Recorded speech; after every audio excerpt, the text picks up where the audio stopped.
नमस्कार, स्वागत है आप सभी का। मैं हूं आपके साथ कुमार कुणाल धीरज। आप देख रहे हैं टॉप अपडेट। केंद्र सरकार ने भारत के विदेश मंत्री एस जयशंकर के लिए उनकी सुरक्षा में इजाफा कर दिया है। ANI सूत्रों के हवाले से बताया कि उनके काफिले में एक अतिरिक्त बुलेट प्रूफ वाहन जोड़कर उनकी सुरक्षा बढ़ाई गई है। विदेश मंत्री एस जयशंकर को वर्तमान में केंद्रीय रिजर्व पुलिस बल यानी CRPF से Z श्रेणी की सशस्त्र सुरक्षा प्राप्त है। उनको अब देशव्यापी आवागमन के लिए उन्नत सुरक्षा वाहन उपलब्ध कराया जाएगा। CRPF ने यह निर्णय भारत पाकिस्तान तनाव से जुड़े हाल के खतरे के आकलन के बाद लिया, जिसमें सुरक्षा बढ़ाने की आवश्यकता बताई गई थी। गौरतलब है कि पिछले साल अक्टूबर में जयशंकर की सुरक्षा को Y से बढ़ाकर Z श्रेणी का कर दिया गया था। CRPF ने दिल्ली पुलिस से जयशंकर की सुरक्षा का जिम्मा अपने हाथ में ले लिया था।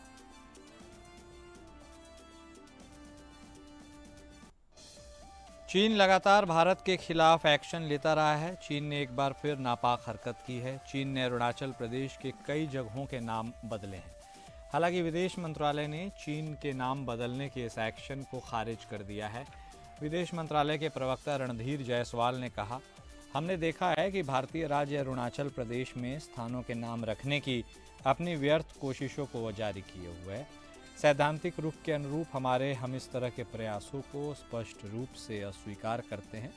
विदेश मंत्रालय के प्रवक्ता रणधीर जायसवाल चीन को सख्त संदेश भेजते हुए उन्होंने कहा, नाम बदलने का काम इस सच्चाई को नहीं बदलेगा कि अरुणाचल प्रदेश भारत का अभिन्न अंग था और हमेशा रहेगा।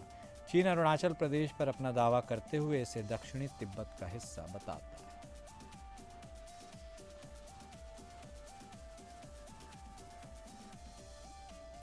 NIA ने मणिपुर में 2 अलग अलग हत्या की घटनाओं में शामिल 3 उग्रवादियों को गिरफ्तार किया है। NIA ने जिरीबाम जिले में पिछले वर्ष नवंबर में एक महिला की निर्मम हत्या और सशस्त्र उग्रवादियों द्वारा घरों को जलाने और लूटने के मामले में उग्रवादी समूह के 2 सदस्यों को गिरफ्तार किया है।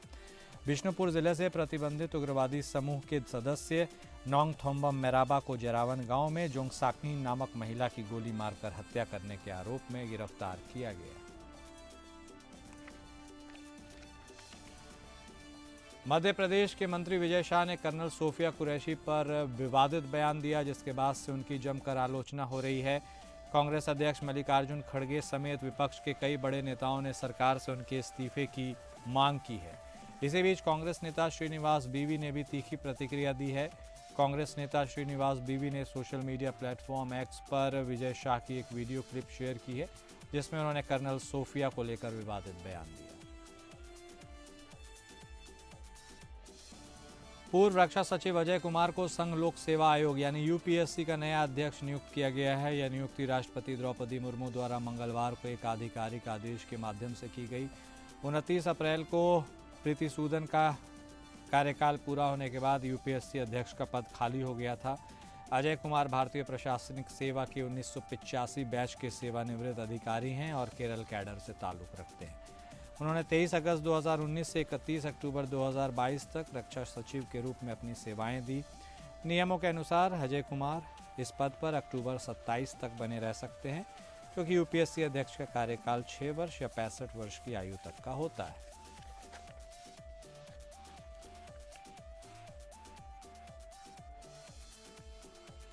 भारत के पूर्व मुख्य न्यायाधीश संजीव खन्ना 13 मई को सेवानिवृत्त हो गए। उन्होंने अपना कार्यभार सुप्रीम कोर्ट के वरिष्ठ न्यायमूर्ति भूषण रामकृष्ण गवई को सौंप दिया। न्यायमूर्ति गवई ने 92वें मुख्य न्यायाधीश के रूप में पद और गोपनीयता की शपथ ले ली। राष्ट्रपति द्रौपदी मुर्मू ने उन्हें यह शपथ दिलाई।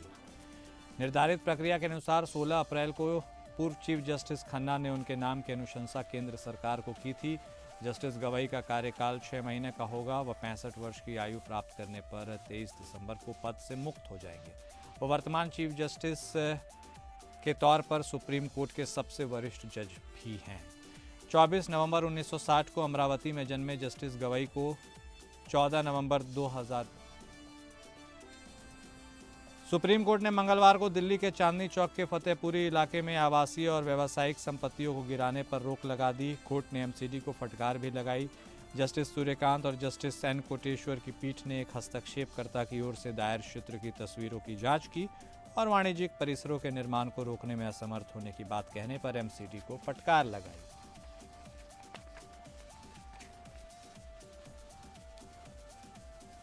पंजाब के अमृतसर के मजीठा इलाके में जहरीली शराब पीने से 21 लोगों की मौत हो गई। इस मामले में 10 लोगों को गिरफ्तार किया गया है। पुलिस महानिदेशक गौरव यादव ने बताया कि डीएसपी अमलोक सिंह और मजीठा के SHO sub inspector Avtar Singh को सस्पेंड किया गया है। दोषियों के खिलाफ जांच की जा रही है। अधिकारियों ने बताया कि भंगाली कला, पातालपुरी, मरारी कला, थ्रेवाल, तलवंडी, खुम्मन और करनाला गाँव में जहरीली शराब पीने से 21 लोगों की मौत हो गई। 6 लोगों को अस्पताल में भर्ती कराया गया है। डीजीपी ने बताया कि पुलिस ने अवैध शराब के धंधे के सिलसिले में 10 लोग को गिरफ्तार किया है। इस रैकेट का सरगना स्थानीय वितरक, विक्रेता, उत्पादों में इस्तेमाल होने वाले घातक रसायन सब भी शामिल हैं। पहलगाम आतंकी हमले के बाद ऑपरेशन सिंदूर की सफलता और भारतीय सेना के सम्मान में बीजेपी ने पूरे देश में तिरंगा यात्रा की शुरुआत की है। राजधानी लखनऊ में भी मुख्यमंत्री आदित्यनाथ ने तिरंगा यात्रा का शुभारंभ किया। इस दौरान सीएम ने कहा कि आतंकवाद का पोषक पाकिस्तान और उसके आका पहलगाम की घटना पर मौन रहे। सरकार द्वारा सारे प्रमाण देने के बाद भी पाकिस्तान अपनी हरकत से बाज नहीं आया तो ऑपरेशन सिंदूर किया गया। पहले ही दिन 100 से अधिक आतंकवादियों और उससे जुड़े आतंक के लोग को विभत्स तरीके से सजा दी गई।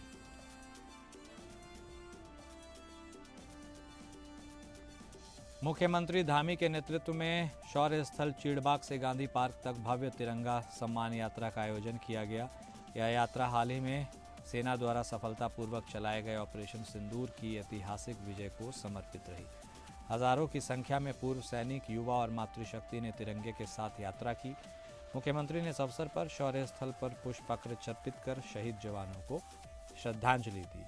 मुख्यमंत्री ने कहा कि ऑपरेशन सिंदूर के माध्यम से भारत न केवल अपने वीर सपूतों की बहादुरी का प्रदर्शन करता दिखा, बल्कि आतंकवाद और उसके समर्थकों को स्पष्ट संदेश भी दिया कि आतंकी कार्रवाई का जवाब उसी भाषा में दिया जाएगा।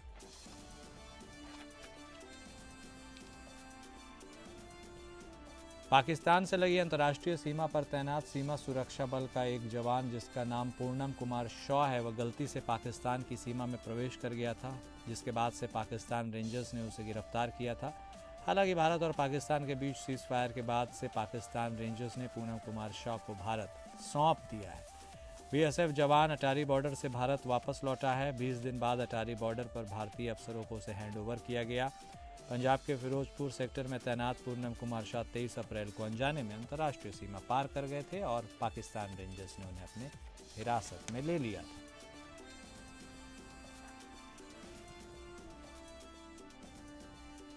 भारत की सेना की तरफ से पाकिस्तान एयरफोर्स के एयरबेस और अलग अलग ठिकानों पर हमले की तस्वीरें जारी की गई हैं। इसके अलावा भारतीय सेना ने तस्वीरें जारी कर यह दिखाया है कि पाकिस्तान के मिसाइल और ड्रोन हमलों को कैसे भारत ने आसमान में मार गिराया। भारत के ऑपरेशन सिंदूर में पाकिस्तान में कितनी तबाही मची, उसकी रिपोर्ट आ गई है। रिपोर्ट के मुताबिक भारत के हमलों में पाकिस्तान के 1 दर्जन से ज़्यादा सैन्य ठिकानों को नुकसान पहुंचा है। भारत के हमलों में पाकिस्तानी एयरफोर्स के करीब 20% इंफ्रास्ट्रक्चर ख़त्म हो गए हैं। कई हवाई ठिकानों को भी निशाना बनाया गया था। ये ऐसे एयरबेस है जहां से पाकिस्तान वायुसेना की F-16 और J-17 लड़ाकू विमानों को ऑपरेट किया जाता है। भारत ने जिस वक्त हमला किया था उस दौरान कई विमान एयरबेस पर ही मौजूद थे।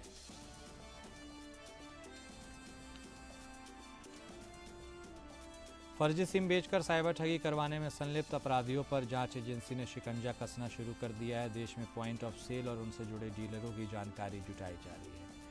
नोएडा में फर्जी सिम उपलब्ध कराने वाले नेटवर्क से जुड़े 450 संदिग्धों को चिन्हित किया गया है। पुलिस इनको हिरासत में लेकर गिरोह के सरगना और सदस्यों तक पहुंचने की कोशिश कर रही है। साइबर अपराध में फर्जी सिम का उपयोग हो रहा है। इन सिमों को किसी दूसरे के दस्तावेज पर अलॉट किया जाता है। इसका उपयोग साइबर ठग कर रहे हैं। गौतम बुद्ध नगर साइबर पुलिस ने अपराधियों से इस तरह के इनपुट्स लिए हैं।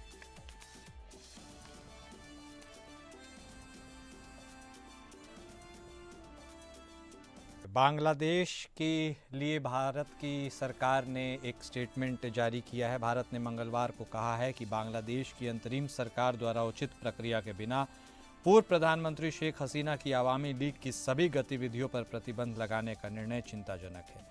नई दिल्ली ने बांग्लादेश में जल्द से जल्द स्वतंत्र, निष्पक्ष और समावेशी चुनाव कराने की भी मांग की है।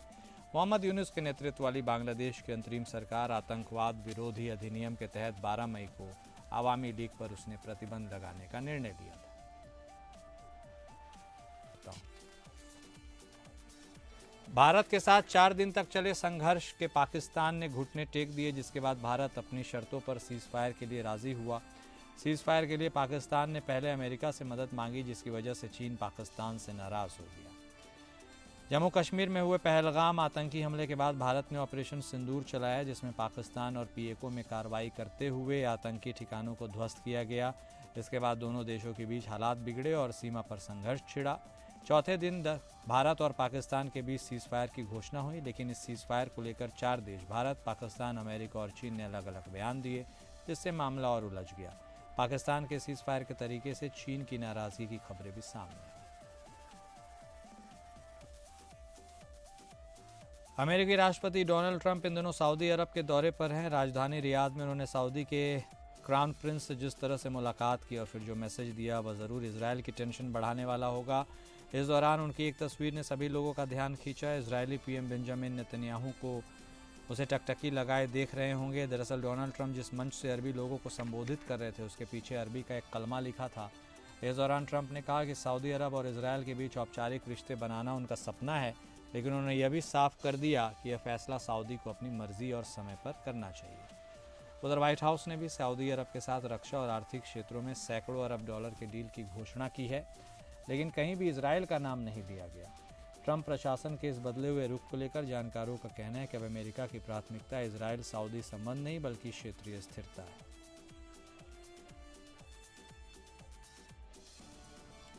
गाजा स्थित स्वास्थ्य अधिकारियों ने बताया कि दक्षिणी गाजा शहर खान यूनुस में यूरोपीय अस्पताल पर इजरायली हवाई हमले में कम से कम 6 फलस्तीनी मारे गए, 40 घायल हो गए।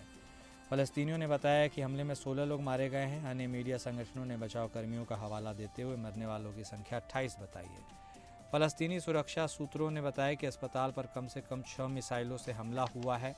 इजरायल रक्षा बल ने एक बयान में कहा है कि उसने इजरायल सुरक्षा एजेंसी के साथ समन्वय में अस्पताल के नीचे स्थित हमास के आतंकवादियों को निशाना बनाकर सटीक हमला किया है।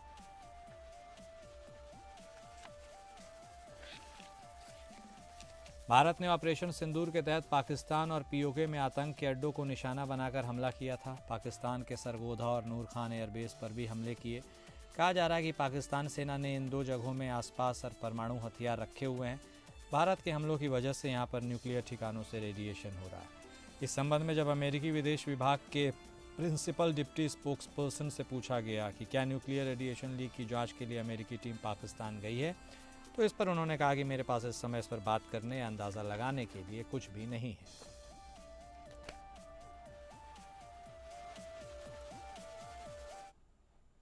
और टॉप अपडेट में अभी के लिए बस इतना ही। नमस्कार।